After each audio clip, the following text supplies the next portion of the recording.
مکہ مکرمہ کی وہ وادی جہاں ایک وقت میں نہ کوئی کھیتی تھی، نہ درخت، نہ پانی۔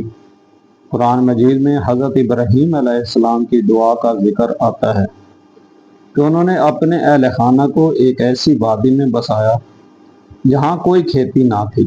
حضرت ابراہیم علیہ السلام نے اللہ تعالیٰ سے دعا کی، اے ہمارے رب، میں نے اپنی کچھ اولاد کو تیرے محترم گھر کے پاس ایسی وادی میں آباد کیا ہے جہاں کوئی کھیتی نہیں۔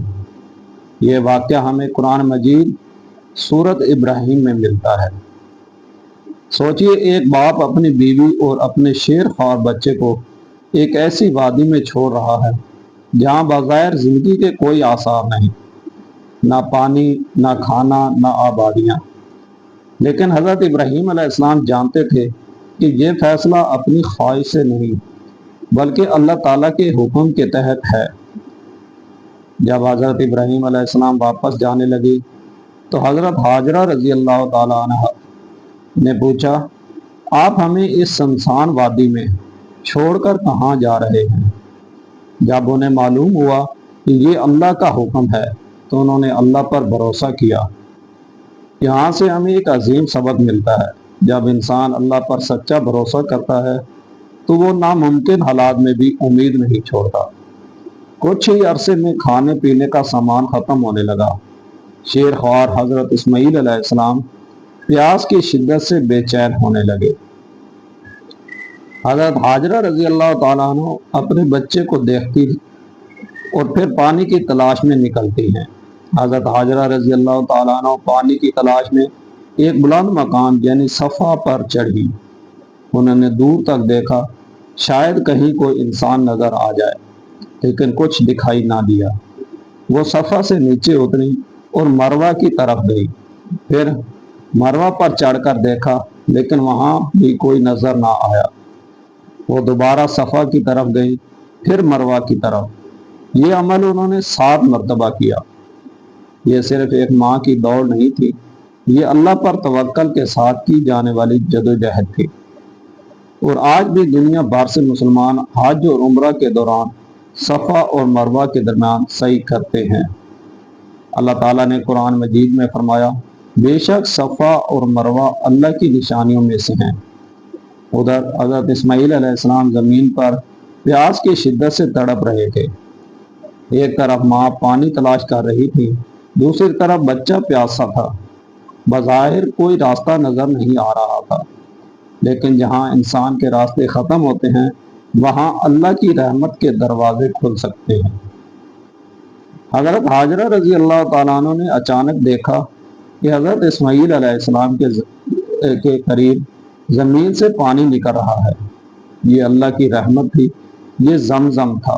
صحیح احادیث میں حضرت ہاجرہ رضی اللہ تعالیٰ عنہ اور زمزم کے واقعے کی تفصیل آتی ہے۔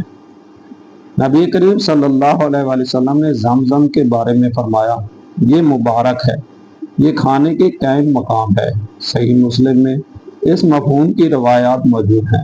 ذرا غور کریں، ایک ایسی وادی جہاں پانی کا نام و نشان نہ تھا، وہیں اللہ تعالیٰ نے پانی کا ایسا چشمہ جاری کر دیا جو صدیوں نہیں بلکہ ہزاروں سال سے مسلمانوں کے لیے ایک عظیم نشانی بنا ہوا ہے۔ یہ اللہ کی قدرت ہے۔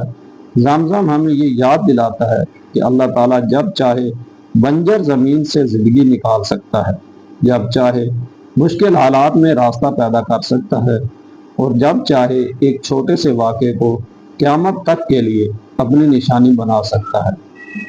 حضرت ہاجرہ رضی اللہ تعالیٰ عنہ نے پانی کی تلاش میں کوشش کی، اللہ تعالیٰ نے ان کی کوشش کو ضائع نہیں ہونے دیا۔ یہاں ہمارے لیے بہت بڑا سبق ہے، صرف دعا کافی نہیں، دعا کے ساتھ جائز کوشش بھی ضروری ہے۔ زمزم کا پانی ظاہر ہونے کے بعد وہاں پرندے منڈلانے لگے۔ اس زمانے میں عرب کے مسافر اور قافلے پانی کے آثار دیکھ کر وہاں پہنچے۔ روایات میں آتا ہے کہ جرہم قبیلے کے لوگ اس مقام کے قریب آباد ہوئے، جو وہ سنسان وادی آہستہ آہستہ آبادی میں تبدیل ہونے لگی، اور پھر اسی سرزمین پر وہ عظیم شہر آباد ہوا جسے آج ہم مکہ مکرمہ کے نام سے جانتے ہیں۔ وہی مکہ جہاں خانہ کعبہ ہے، وہی مکہ جہاں لاکھوں مسلمان ہر سال حج اور عمرہ کے لیے حاضر ہوتے ہیں، اور اسی مقدس سرزمین میں زمزم آج بھی مسلمانوں کے لیے ایک عظیم نعمت ہے۔ زمزم کے بارے میں بہت سی باتیں مشہور ہیں، لیکن ایک مسلمان کے لیے سب سے اہم بات یہ ہے کہ ہم صحیح احادیث سے ثابت فضائل کو سامنے رکھیں اور غیر ثابت شدہ دعووں سے بچیں۔ نبی کریم صلی اللہ علیہ وآلہ وسلم نے زمزم کے بارے میں فرمایا، یہ مبارک ہے، اور ایک روایات میں آتا ہے زمزم کا پانی جس مقصد کے لیے پیا جائے اسی کے لیے ہے۔ اس روایات کو بعض اہل علم نے حسن قرار دیا ہے، اسی لیے مسلمان زمزم پیتے ہوئے اللہ تعالیٰ سے دعا کرتے ہیں۔ لیکن یاد رکھیں، شفا دینے والا پانی نہیں، اللہ تعالیٰ ہے۔ زمزم اللہ کی عطا کردہ برکت ہے۔ جب ہم زمزم پیتے ہیں تو ہمیں اللہ تعالیٰ کی نعمت کا شکر ادا کرنا چاہیے۔ دل میں یقین رکھنا چاہیے کہ فائدہ دینے والا اللہ تعالیٰ ہے۔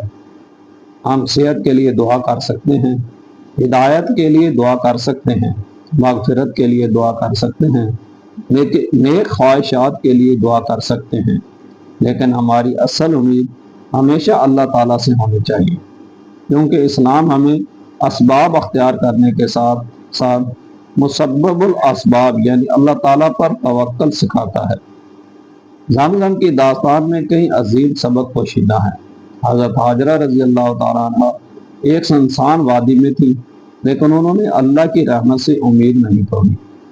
آج اگر آپ کی زندگی میں مشکلات ہیں، رزق کی پریشانی ہے، گھر کے مسائل ہیں، مستقبل کی فکر ہے، تو زمزم کی داستان آپ کو یاد دلاتی ہے اللہ سے مایوس نہ ہوں۔ حضرت حاجرہ رضی اللہ تعالیٰ عنہ گھر بیٹھ کر پانی کا انتظار نہیں کرتی تھی، وہ اٹھی، صفا پر گئیں، پھر مروہ، پھر صفا، پھر مروہ، 7 مرتبہ کوشش کی۔ یعنی توکل کا مطلب ہاتھ پر ہاتھ رکھ کر بیٹھ جانا نہیں، توکل کا مطلب ہے کوشش بھی کرنا اور نتیجہ اللہ کے سپرد بھی کرنا۔ زمزم کی داستان میں ایک ماں کی محبت بھی نظر آتی ہے۔ حضرت حاجرہ رضی اللہ تعالیٰ عنہ اپنے بچے کے لیے پانی تلاش کر رہی تھی۔ ان کی بے قراری، ان کی جدوجہد، ان کا صبر اور ان کا اللہ پر یقین آج بھی دنیا کے مسلمانوں کے لیے سبق ہے۔ جب ایک مسلمان زمزم پیتا ہے تو اسے اس تاریخی واقعے کو یاد کرنا چاہیے۔ وہ یاد کرے کہ یہ وہی پانی ہے جو اللہ تعالیٰ نے حضرت اسماعیل علیہ السلام اور ان کی والدہ کے لیے اپنی رحمت سے عطا فرمایا۔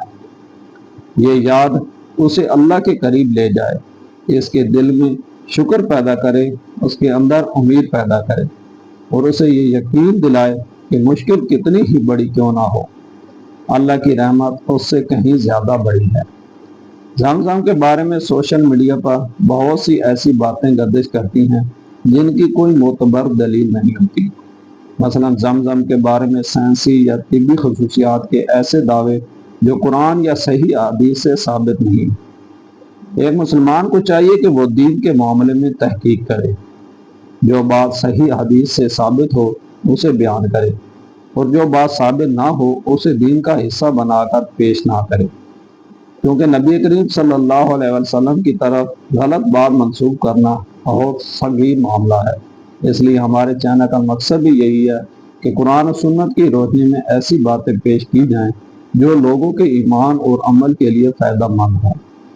صدیاں گزر گئیں، سلطنتیں آئیں اور ختم ہوئیں، شہر آباد ہوئے اور اجڑے، زمانہ بدل گیا، لیکن مکہ مکرمہ میں زمزم کا چشمہ آج بھی مسلمانوں کے لیے ایک عظیم نشانی ہے۔